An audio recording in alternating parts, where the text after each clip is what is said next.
इतिहास में ना कुछ दौर ऐसे होते हैं जो लगते तो बहुत छोटे हैं पर उनका असर बहुत गहरा होता है। आज हम बात करने वाले हैं ऐसे ही एक 28 महीने के दौर की, जब भारतीय राष्ट्रीय कांग्रेस ने पहली बार सत्ता का स्वाद चखा। ये एक ऐसा प्रयोग था जिसने सिर्फ सरकार नहीं चलाई, बल्कि इसने आज़ाद भारत की नींव के कुछ सबसे जरूरी सबक लिखे। और जानते हैं, इस पूरी कहानी का जो सार है ना, वो गांधी जी की एक सलाह में छिपा है। जब कांग्रेस के नेता मंत्री बने तो गांधी जी ने उन्हें चेताया। उन्होंने कहा, देखो ये जो मंत्री पद मिला है ना, ये कोई जश्न मनाने की चीज नहीं है, ये तो एक कांटों का ताज है। उन्होंने साफ कहा कि इसका सुख नहीं भोगना है, बल्कि इसका इस्तेमाल करके आज़ादी की मंजिल तक जल्दी पहुंचना है। सिर्फ 28 महीने, जी हाँ, 1937 से 1939 तक। अब सुनने में तो ये बहुत छोटा सा वक्त लगता है ना? लेकिन यकीन मानिए, इन चंद महीनों में जो कुछ हुआ, जो सबक सीखे गए, उनका असर आने वाले कई दशकों पर पड़ना था। तो जरा सोचिए माहौल कैसा रहा होगा। जब कांग्रेस ने वो ऐतिहासिक चुनाव जीता तो पूरे देश में जैसे एक उम्मीद की लहर दौड़ गई। लोगों को लगा कि हाँ, अब कुछ बदलेगा, जैसे उनकी सालों की दबी हुई आवाज को एक जरिया मिल गया हो। कांग्रेस की इज्जत आसमान पर थी। क्यों? क्योंकि उसने ये साबित कर दिया था कि वो सिर्फ सड़कों पर आंदोलन ही नहीं कर सकती, बल्कि सरकार चलाकर लोगों का भला भी कर सकती है। लेकिन देखिए, मकसद सिर्फ कुर्सी पर बैठना और सरकार चलाना नहीं था। नहीं, प्लान तो कुछ और ही था। असली मकसद था अंग्रेजों के ही सिस्टम का इस्तेमाल उन्हीं के खिलाफ करना, ताकि आज़ादी की मंजिल तक पहुंचने की रफ्तार तेज हो सके। गांधी जी का मैसेज एकदम क्लियर था, ये साबित करके दिखाओ कि तुम बिना अंग्रेजों की पुलिस और सेना के भी राज कर सकते हो। तो सवाल ये है कि सत्ता में आते ही इन मंत्रालयों ने किया क्या? उन्होंने सबसे पहला कदम वो उठाया जिसका लोगों को सबसे ज्यादा इंतजार था। जो नागरिक आजादी छीनी गई थी, उसे वापस लाना। और फिर तो जैसे बदलाव की एक आंधी सी आ गई। सोचिए, वो सारे कठोर कानून खत्म। जिन संगठनों और किताबों पर बैन था, बैन हटा दिया गया। प्रेस पर लगी पाबंदियां हटाई गई, पुलिस की जासूसी पर लगाम लगी और हजारों राजनीतिक कैदी जेलों से बाहर आ गए। यहाँ तक कि बॉम्बे में सविनय अवज्ञा आंदोलन के दौरान किसानों से जो जमीनें छीन ली गई थी, वो भी उन्हें वापस मिल गई। ये एक बहुत बड़ा सिग्नल था कि कांग्रेस सत्ता का इस्तेमाल लोगों के हक में करना जानती है। लेकिन कहते हैं ना, कहना और करना दोनों में बड़ा फर्क होता है। कागज पर प्लान बनाना एक बात है और असलियत में उसे लागू करना बिल्कुल दूसरी।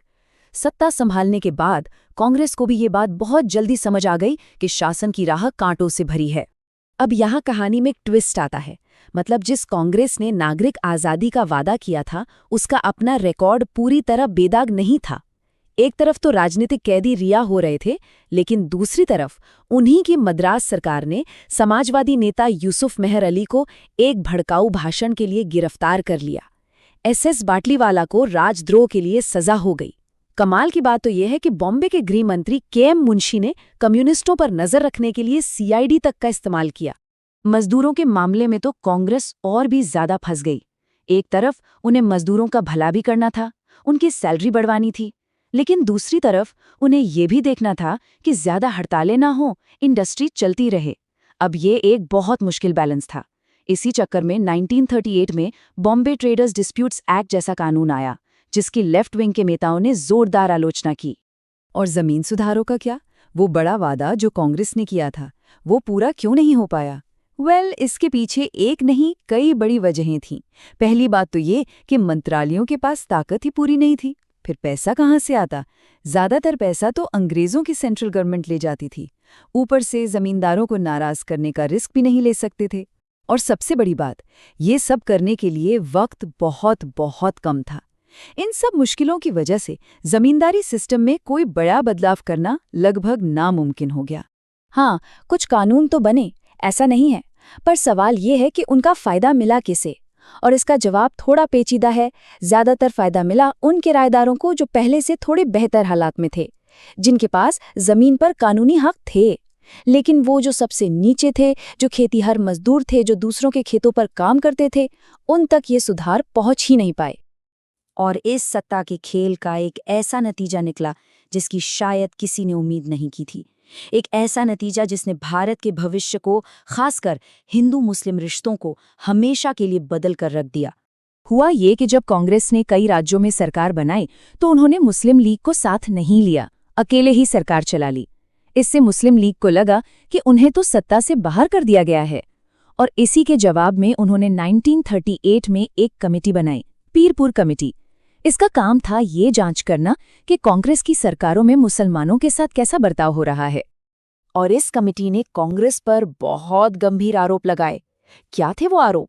उनका कहना था कि कांग्रेस की सरकारें उनके धर्म में दखल दे रही हैं, हिंदी थोपकर उर्दू को दबा रही हैं, नौकरियों में उन्हें सही हिस्सेदारी नहीं दे रही हैं, और तो और उनका आर्थिक शोषण भी कर रही हैं। अब इन आरोपों में कितनी सच्चाई थी, ये एक अलग बहस है, लेकिन इन्होंने राजनीतिक दूरियों को बहुत ज्यादा बढ़ा दिया। तो 28 महीने बाद जब सेकेंड वर्ल्ड वॉर शुरू हुआ और इन सब मंत्रालयों ने इस्तीफा दे दिया, तो आखिर में बचा क्या? इस पूरे एक्सपेरिमेंट की लेगेसी क्या थी? सबसे पहले तो इसकी कामयाबियों को देखते हैं जो बहुत बड़ी थीं। सबसे पहली और सबसे बड़ी बात, अंग्रेजों का वो मिथक टूट गया कि भारतीय ठीक से शासन नहीं कर सकते। कांग्रेस ने ये करके दिखा दिया। दूसरा, ये साबित हुआ कि सत्ता का इस्तेमाल राष्ट्रवादी लक्ष्यों के लिए, आज़ादी की लड़ाई को आगे बढ़ाने के लिए भी किया जा सकता है। और तीसरा, इसने ब्रिटिश ब्यूरोक्रेसी का जो मोराल था ना, उसे बुरी तरह से तोड़ दिया।